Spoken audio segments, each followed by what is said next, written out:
in this aspect, ma'am, we have to consider several things po. Like yung prepositioning natin, ground control, coordination on the ground, and this is miles away. Medyo malayo po ito, no? So, yung also the issues about diplomatic clearances and yung consolidation, repatriation, extraction. It needs a very comprehensive plan, no? So, para lang po ensured na safe po yung ating pag-transport. So, that would be our comment po, ma'am.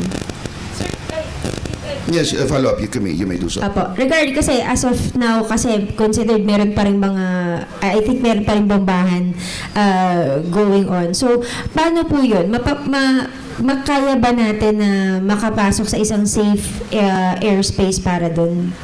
Again, ma'am, it needs coordination dito, lalo na in this kind of situation na talagang conflict wartime po tayo, unlike po nung COVID, ma'am, na we just it's more of a health risk. Now we are considering syempre po yung conflict, yung safety po ng hindi lang po ng movement but lahat po, even the aircraft, even lahat po ng nandun po sa airspace.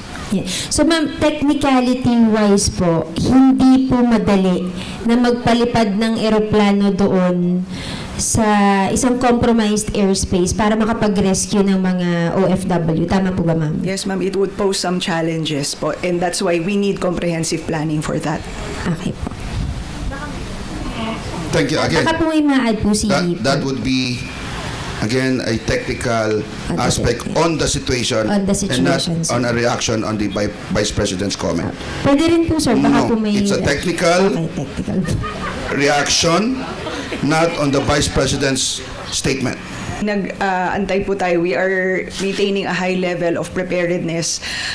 Siyempre, in-expect na rin po natin yan, although we await the official guidance coming from DMW and also the FA and DND. So wala pang pagtap po na... As of now, ma'am, wala pa po. How about po sa Philippine Navy? Captain Martinez, on the stand, please. Same question po, ma'am. Same also. Your Philippine Navy is always ready to respond, but we will also wait for instructions coming from higher headquarters regarding the repatriation. If you could recall, during the COVID and during the issue in 2020, we sent ships indeed to India and to Oman. So with this, we are capable. Your Navy is very capable. Thank you. Pag ganyan po ba, may inaalat na kayong number of personnel na ipapadala or depende po sa ng DMW yun? It depends with the Department of National Defense. Yes, ma'am. Thank you po.